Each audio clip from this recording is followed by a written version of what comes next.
Hello, everyone, and welcome to the Asher Marketing Podcast. This podcast is brought to you by Asher Agency, a full-service marketing agency with offices in Indiana, West Virginia, and Washington, D.C.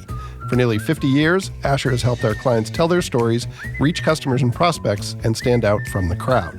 To learn more about how we can help your company, visit asheragency.com or contact us at hello@asheragency.com. My guest is Jamie Lancia. Jamie, how you doing? Great, Anthony. How are you doing today? I'm doing great. Thanks so much for doing this. I'm happy to be on the show. Thanks for having me today. So you and I have known each other for a while. I met you when you were second generation in the business, and now you are running the business. We're going to get to that in just a minute. But more immediately, you have now 3 kids who are all starting back at school. How is that going? It's been a great start to the school year. Three children, one that's a senior at Bishop Dwenger High School. I have one that is in Carroll. Yep. And another one at St. Vincent's. And you know, the thing that's really unique is we have 3 kids at 3 different schools, but they all have great different strengths. Yeah. And each one of those schools really helps complement and provides them the opportunity to be the best student they can possibly be. Well, that's great. So your son, who's a senior, is really into golf. Is he going to play golf in college? Is that the ambition, or not quite? His mom and I have actually tried to talk him into the ideas. Let's find the best place path of what you want to do education-wise so that you can have maybe the degree that can maybe help with your career long-term. And golf is the secondary thing. Is he listening to that advice? He actually is. Oh, good. Okay. He's good. We're on the same wavelength, which is awesome. Well, good. Well, speaking of young people leveraging their strengths, I want to hear a little bit about your story. So you grew up in a family business. Lancia Homes has been in Fort Wayne now for 51 years or 50 years? Just over 50 years. Just over 50. So did you know as a kid, did you say, I'm going to be part of the family business, that's my trajectory, or are you thinking, I'm going to do something else? I would tell you that probably was not my thinking initially. Okay. Do you know what you wanted? Did you know what you wanted to do otherwise? I don't think, at a young kid, probably not. When I was in college, and probably give a little background maybe here, if that's all right. Sure. I remember being on job sites when I was probably 6, 7 years old. Yeah. You know, I remember the fond memories. My dad worked, 6, 7 days a week trying to grow a company. And we would go and visit job sites, look at various things. And my dad would point things out to me. Oh, look at this over here. Look at this corner bead. Look at this HVAC register on the floor. It's out of square. And I just kind of always absorbed things, was just very acute to be able to do those things and retain that information. Yeah. Worked throughout high school doing what I call the dirty grunt jobs. I worked in lumberyard, worked out with helping with concrete, worked out picking up garbage, scrubbing. Doing that in all seasons probably too. Doing the grunt work, I would tell you. So I started to learn the business from the ground up. Yeah. But, when I went to college, I went to attend Xavier University in Cincinnati, Ohio. After basically 3 months prior to graduating, I called my dad on the phone and I said, I got a couple of opportunities and things I'm thinking about. Considering maybe going on and getting my MBA, because I have a degree in business administration and marketing. Or I said, I'm thinking about maybe moving down to Florida, work there for a while, and eventually get into maybe a landscaping property management company and start my own company down there. Yep. My third option is maybe come back to Fort Wayne and just kind of see what kind of goes for a year or two. And he said, that'd be great if you come back. I said, my dad, I think, was actually more excited than he would actually let it be on. It was, to be honest. But if he acted too excited, he might scare you away. Exactly. Yeah. So I spent the first probably year and a half. Actually, I have a unique set of skills, and I was actually writing a database program. Okay. So I sat behind a computer, sat there, did a bunch of database programming. I finished that project, and then I was like, okay, well, you've been out in the field and doing construction. How about we just kind of test your field skills out in the field and start looking at construction sites, managing construction sites, and things like that. And I started absorbing that and doing that. And then I got my real estate license several years prior to even joining the company. Okay. And I just thought, you never know, that would be a good, handy thing to have if I ever wanted to do something in real estate. Yep. But at the end of the day, I enjoy what I do.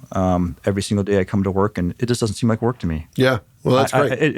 I'm just very blessed. So what have been some of working in the family business when you were younger? What were some of the best things about that? What were some of the challenges? I'm a very family-oriented person. Yeah. So, I mean, I really enjoyed seeing my dad, being with my dad.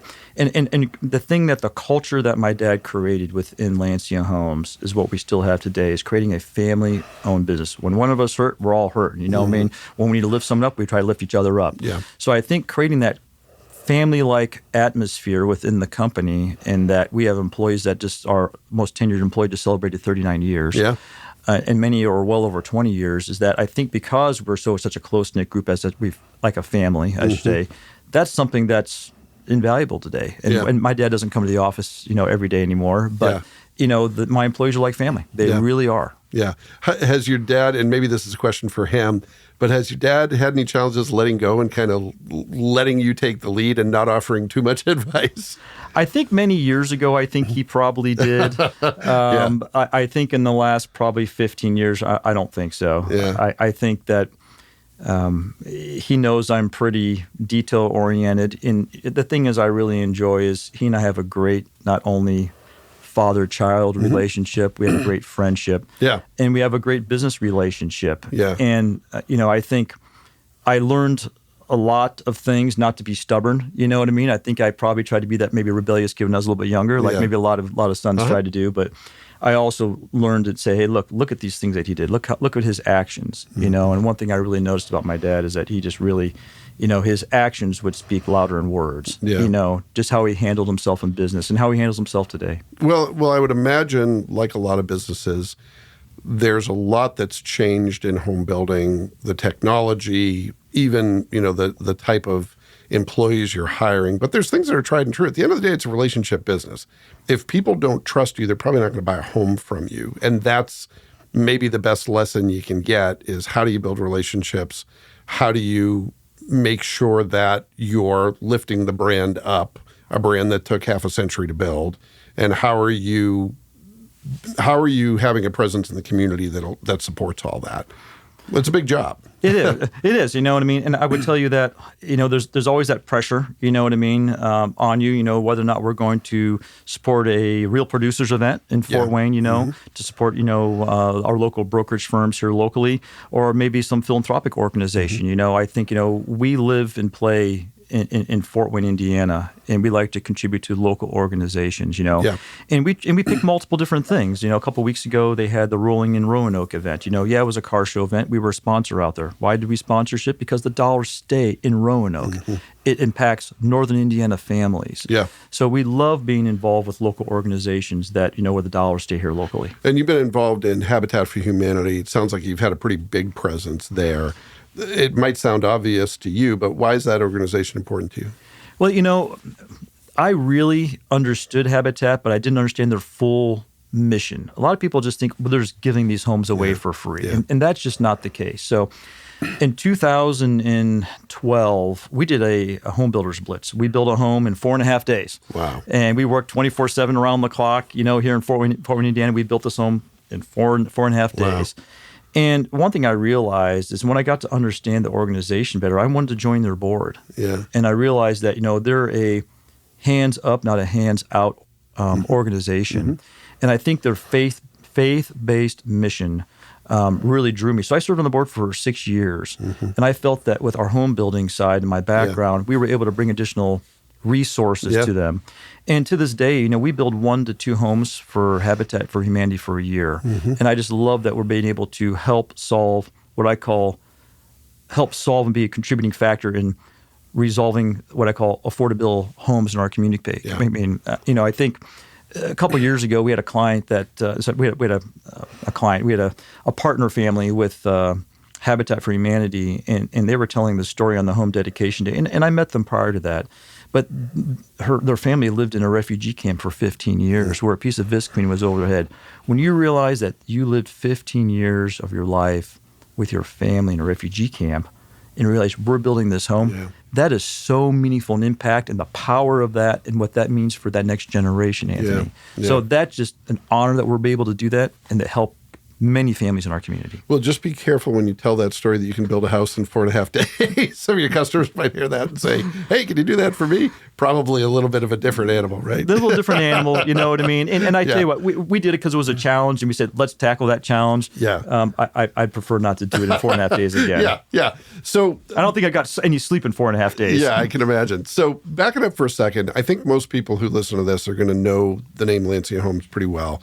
But for those who may be less familiar, how do you describe the business?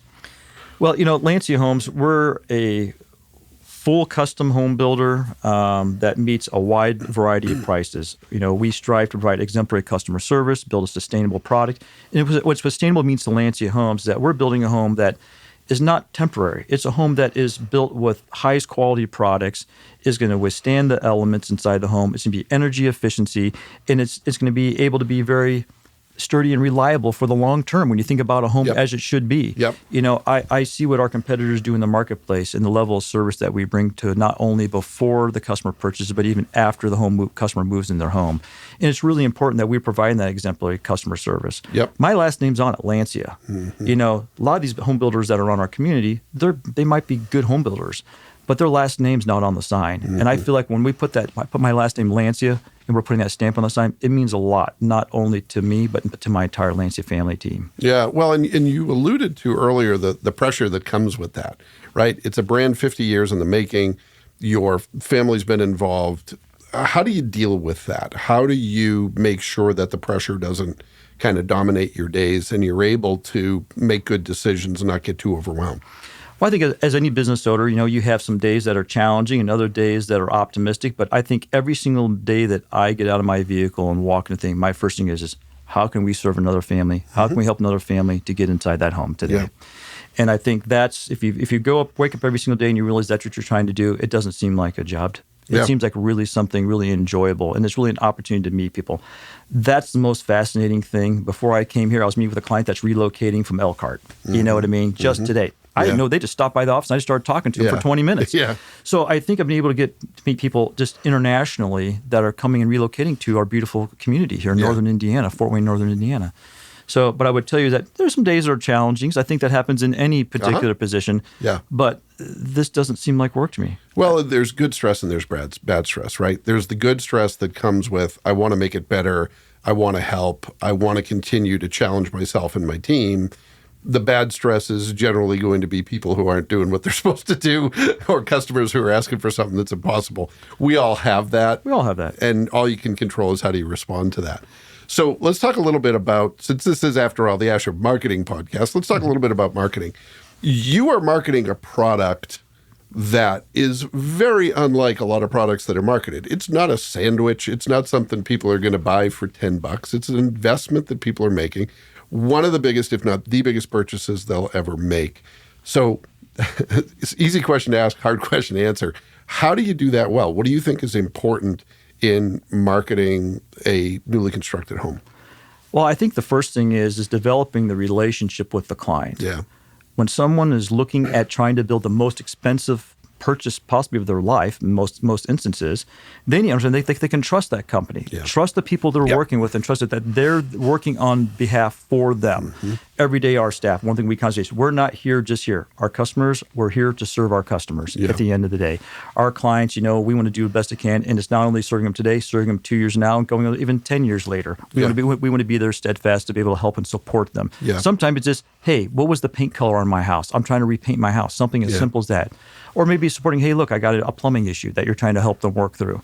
So what I would tell you, is it challenging? Yeah, it is. But I would tell you that you need to understand the relationship it is. Yeah. It's more than just a transaction to me. It's about the relationship with the client. I enjoy meeting people. My staff enjoys meeting people and serving and meeting those. Because it's not, we don't build houses. Yeah. We build homes. Yeah. And homes are where so many special things happen. You know, engagements happens. You know, a night before someone gets married. You know, bringing the first baby home or child home in the house. There's so many, all these special moments that happen. First birthdays. They happen. They don't happen in a house. They happen in a home. Yeah. Well, and this is a little dramatic, but I think there's some truth in the fact that it's a privilege when somebody selects you because it's one of the most important aspects of their life.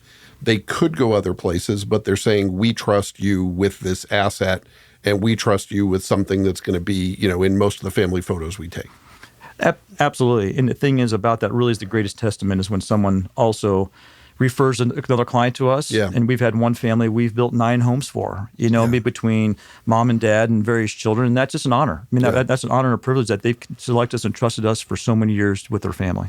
Well, one of the things I was really excited about when we started working together fairly recently was when I asked around the office and I was like, okay, what do you know about Lancia Homes? What experiences do you have? And Jenna, who you've gotten to know pretty well, who is usually pretty reserved, pretty shy, she was really eager to talk about her experience building with Lancia because she had a great experience. She had some custom needs that you took care of.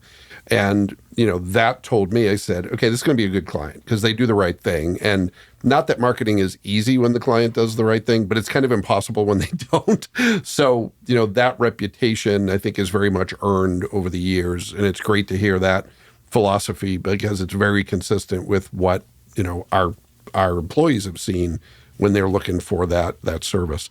Let's talk a little bit about technology. You and I had a conversation this morning about technology, Sure. But how are you dealing with the challenge of a customer base that's increasingly difficult to reach, increasingly short attention spans, infinite ways to reach these customers?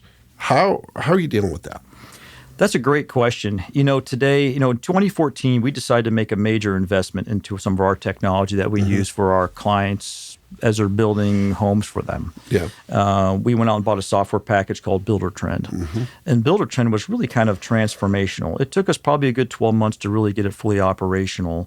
But we really wanted to provide the client what we get to see every day, what I call behind the door, behind the curtain, that transparency to say, we're building this home, but you're going to see the stuff with you. You're going to see their schedule for your home, their selections, and all the things. So we implemented this Builder Trend software, and it allows us to have daily touches with our clients. It allows them to log in and see the construction schedule, what day the siding is going on, the home, what day the drywall's maybe going to start, all their color selections. It allows them to share photos. When clients go out of town, we can upload into the portal. They can upload things and share things with Facebook and other platforms. So I would tell you, as technology, those things, even though not everyone is technologically savvy today, apps are, because of this is an app-based system, they can use that and employ that product and share with that. Because we build many homes for clients that they might go to Florida in the wintertime or another city. Yeah. And we can upload and keep them updated with that throughout the construction process, and they're not, they might be a couple thousand miles away. Yeah. But that has really allowed us to be able to be more transparent in our process. Yeah. Because we want people to understand, hey, this is what you're doing, this is your purchasing, this is your survey, this is your building permit, this is your water and sewer tap permits. Some people really want to see all that stuff. Some people don't. Yeah. But we just feel like one thing that we do really well is we let the process be very transparent, Anthony, because of that investment. So great to realize that we're a teammate. We want to be there to build their home. Well, and one of the things that I admire about that approach is you're still going to pick up the phone if somebody calls you, right? But Absolutely. This makes it more efficient for the day-to-day stuff, giving them that access, easy for them, and taking a little of the strain off your team, while also maybe communicating more than you were able to do 20 years ago. Oh, absolutely. And, years ago, we would have to call on the phone and say, hey, weekly updates. And we would literally call and email, before it was originally calls. Then we went to email, where we'd email basically, okay, this is what we're going to be doing this next week. Yeah. And we had people on our staff that did that. Yeah. This just kind of allowed those same team members to do other things that help support our customers and more customer-focused. For example, like being able to have client relations coordinators. So if someone has a customer service concern or they have something over there, they can call and talk to a customer service relation coordinator. We've kind of deployed kind of similar as the automotive industry has, of how they're assigned a person that's their liaison person after they move into their new home at their point of contact. To allow that better communication to occur. Yeah. So one of the things that I want to hear your perspective on is the diversity of products that Lancia is involved with. And I'll use Lake Homes as an example. I think most people locally, when they think of Lancia Homes, they think of, the year-round house someone's going to live in. But have you always done Lake Homes, or is this fairly new? No, we've been doing it for almost 50 years. Okay. And all right. I think people see that we maybe build homes just in regular residential subdivisions. Yeah. Okay. Yeah. We build a lot of homes on meets and bounds on 2, 10, 5, 20, 100-acre parcels. Okay. We build on a lot of lake homes where there's a lot of challenging sites with topography. Maybe it's on a steep hill.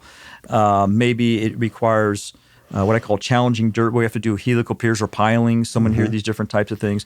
We really specialize in those things just because of our years of experience. Yeah. You know, we're able to get those projects accomplished for customers Yeah. very efficiently. Yeah. I kind of always, when I talk to real estate professionals in the industry, I say, make sure, and I talk to customers, same exact thing. I say, make sure you interview the builder. Yeah. If they never built a lake home before, you might want to ask the reason why. Yeah. If they never built a home with helical piers or pilings or some of these without a structural foundation, you probably should go someplace else. Yeah.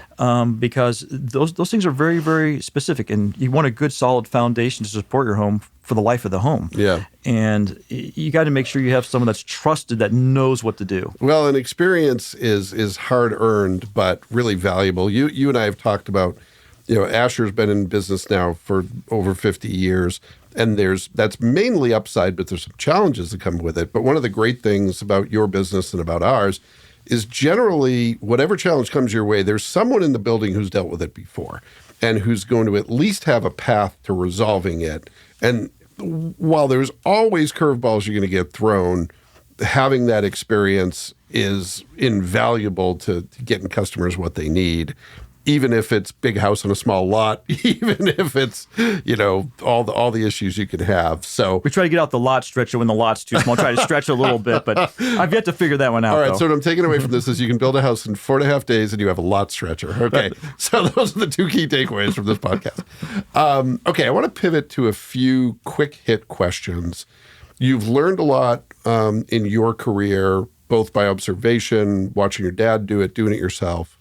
What is your best advice about career success and fulfillment? Maybe you're talking to one of your kids about their career path or someone who's new in your industry. What would you say to them is the best advice you can give for building a successful, fulfilling career? Well, one thing is that, first of all, make sure you're happy with whatever that career is, and make sure you're happy whatever that is, whether or not you want to be a landscape architect, whether or not you want to be a home builder, whether or not you want to be an engineer. But one thing I would tell you to be really successful in any business, any career, to me, is relationships. The thing that I value most is the relationship with my employees, the relationship with my customers, and relationship with my suppliers and vendors and subcontractors.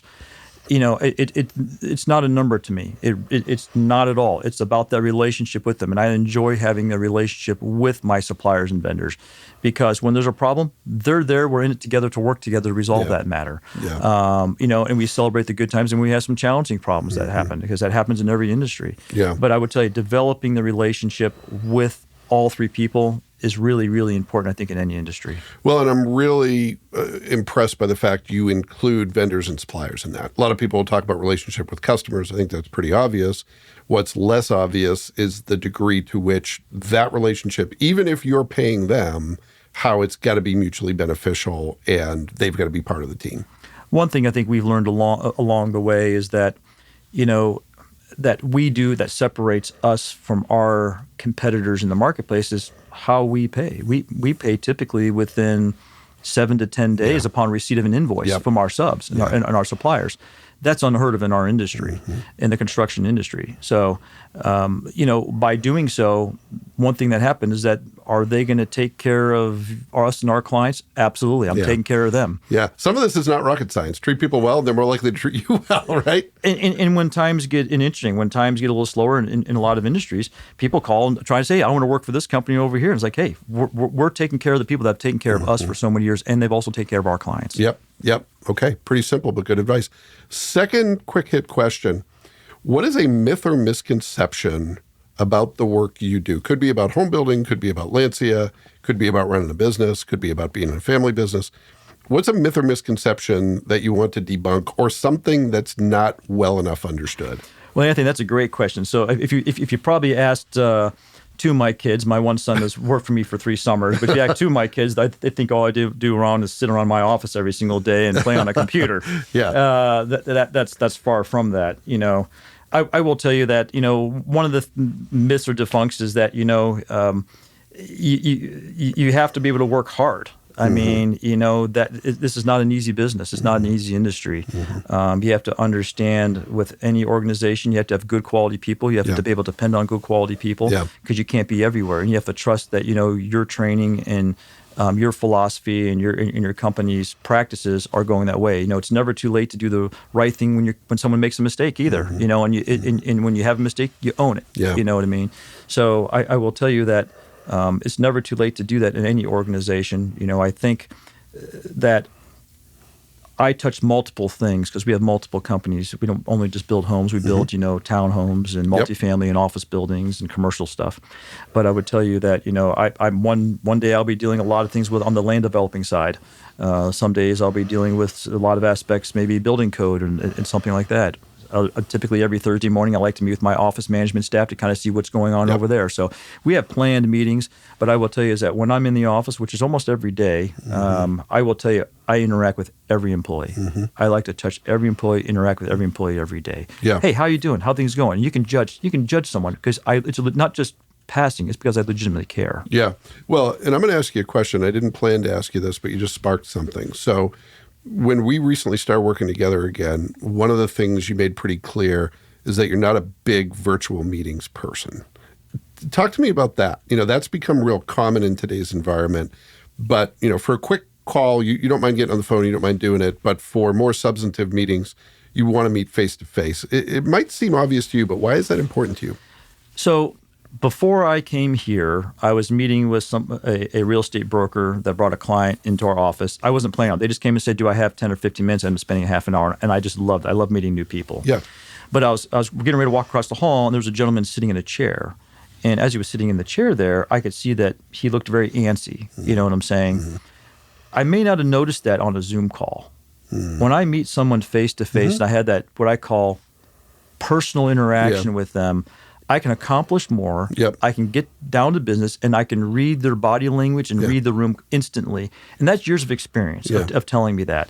I could tell something wasn't right. Yeah. You know what I mean? I could tell by his way his body language. And it just happened to be someone that a supplier we were working with that he was nervous about telling me something, and it wasn't a big deal at the end of the day. Anyhow, I said, hey, well, no problem. We'll get this taken care of. Yeah. But I enjoy being able to react quickly.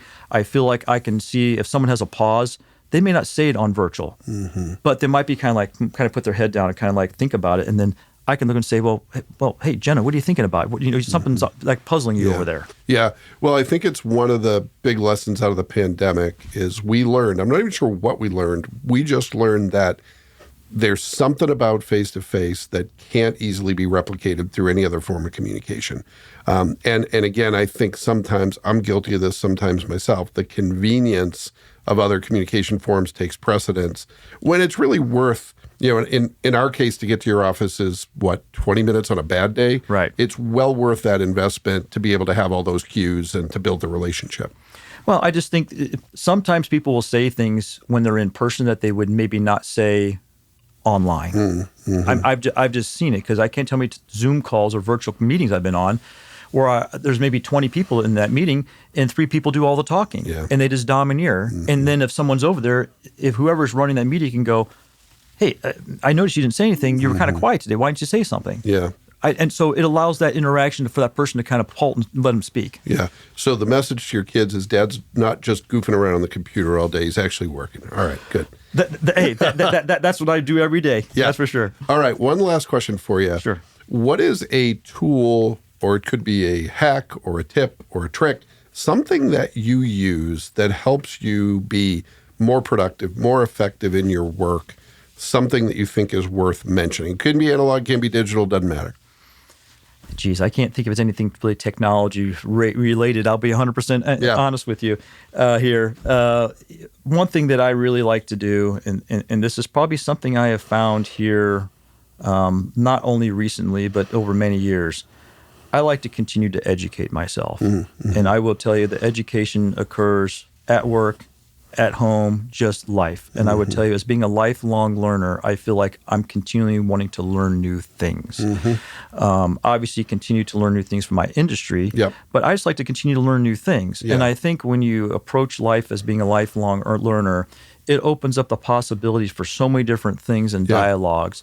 And whether or not it's automobiles, whether or not it's collecting wine, or maybe it's just something, a new hobby you're getting ready to start, or building new homes, or trying to find a specific technique. I don't have one particular thing to do, but I will tell you, I probably do my best thinking after my staff leaves the office. I typically like to be there and spend a couple hours after they leave, a couple days a week. And it allows me to decompress or get there really early in the morning and think when I'm not being interrupted throughout the day, and kind of recount how things have gone over the last 4 or 5 days. Yeah. Well, and when you're in leadership, some of your job is being interrupted. You want people to interrupt you. Correct. So you can hear what's on their mind. You can help them problem solve. Sometimes just letting them think out loud in your general direction, they get there on their own. Correct. But you still need that dedicated time to think. So in terms of the sources you look to for that education, is there anything specific that stands out? Any go-to places when you want to learn where you dig in? So if I want to look at something specific to my industry, I mean, we're a member of the Indiana Builders Association and National Association of Home Builders. I pull a lot of data from them. Yep. If I'm looking for something maybe specific, like maybe an energy code dialogue, maybe I'll start at some Energy Star guidelines. Yep. Maybe I'll employ maybe my energy rater that I use. Yeah. It's probably really specific to something that I'm trying to maybe problem solve, or maybe I'm trying to say, I'm never really satisfied with maybe a bath fan. This may sound something really so trivial as a bath fan, but maybe I'm doing research because I want to try to find a better product to accomplish a better goal of how we can vent the bathroom better. Yeah. Okay. Well, you can build a great house, but if the bath fan is loud, that's all people are going to remember. Exactly right. And ours is very quiet. You know that better than I ever will. I don't have to tell you about that. Well, and what I like about that advice too is that you talked about things outside your industry, like wine, for example. And I find, not rocket science, you probably had the same experience, sometimes it's when I context shift and I'm thinking about something different that my best ideas related to work come out. When I'm not intentionally thinking about work, thinking about something else, that problem I've been trying to solve kind of solves itself. And I completely agree. And actually, sometimes just taking a few days off from work, you know what I mean, and being on vacation allows you to kind of clear your brain and be like, man, why didn't I think about this before? Yeah. Because maybe something you're really focusing on. But I think just being a lifelong learner, I mean, I think, I know people say that a lot, but you have to really be diligent to that. I mean, I don't watch a lot of TV, but I will tell you, like, I've been a Wall Street Journal reader for probably almost 30 years. And do I read every article? No. Do I peruse it probably twice a day? Yep, I do it every morning. I do it, and there's articles I want to grab in there.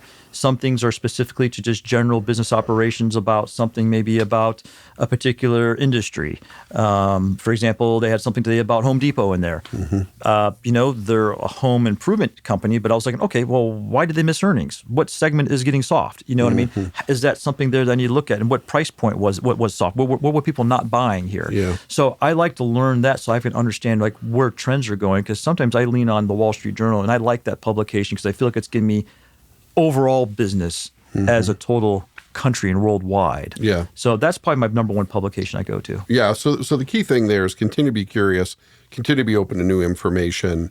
And the minute you think you know it all, you're going to learn that you don't, right? Exactly. And I just think you just have to be a lifelong learner. Yeah. All right.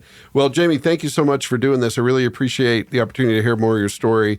Thanks for working with us at Asher. We love working with you and your team, and we appreciate you being on the podcast. Hey, Anthony, thanks for enjoying you and your team, and thanks for having me here today. Yep, and thanks to everyone who took the opportunity to listen to this episode of the Asher Marketing Podcast. We'll be back next time with another great guest, and we hope you'll join us then. Thank you for listening to the Asher Marketing Podcast. The Asher Marketing Podcast is a production of Asher Agency, a full-service agency for franchises and co-ops, colleges and universities, financial service companies, healthcare organizations, and government agencies. We'll be back next time with another great guest, and we hope you'll join us then.